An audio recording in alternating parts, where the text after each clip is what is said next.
Hello, welcome back to Yoga with Jeff.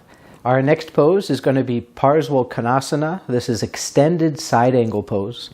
So in the last pose, I think we did the revolved triangle. This would be the next pose as far as the Ashtanga primary series goes, would be the next pose that you would do.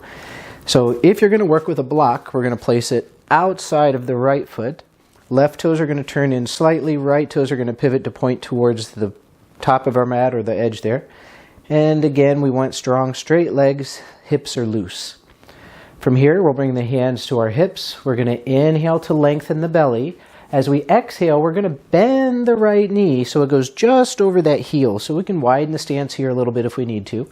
Keep the knee pulling towards the pinky toe, similar to our Warrior Two, which I haven't talked that one yet, so we'll get to that one. But for now, we come to here. Inhale, bring the arms up. And as we exhale, we want to bring this side body, keep it long, and try to bring it right to the side if it'll go. Now the hand can come outside the foot to the floor. The knee is going to press firmly into the arm to give you a little bit of torque so that you can turn your chest up. If that happens, maybe this arm's come bicep by your ear. We're looking for a strong straight line from the outside of this foot all the way through the fingertips.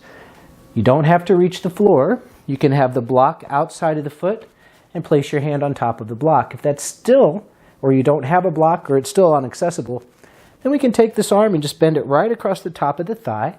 Don't collapse into the shoulder. We want to raise up out of the shoulder and then maybe take this arm like so. Looking up, maybe towards the ceiling. Keep the arm open. Maybe try to bring the pinky towards the floor and shine your light as high as you can up towards the ceiling. Keep the hips light and keep this knee right over the heel if you can. And we're going to take maybe 5 breaths here in either raising up out of the shoulder, hand on the block. If the hand is on the block or the floor, keep the knee pressing against the arm firmly. And we just breathe slow and steady, controlled. To come out of this, we look down in any of the positions. Inhale to come back up to our Warrior Two. Straighten the leg, relax the arms.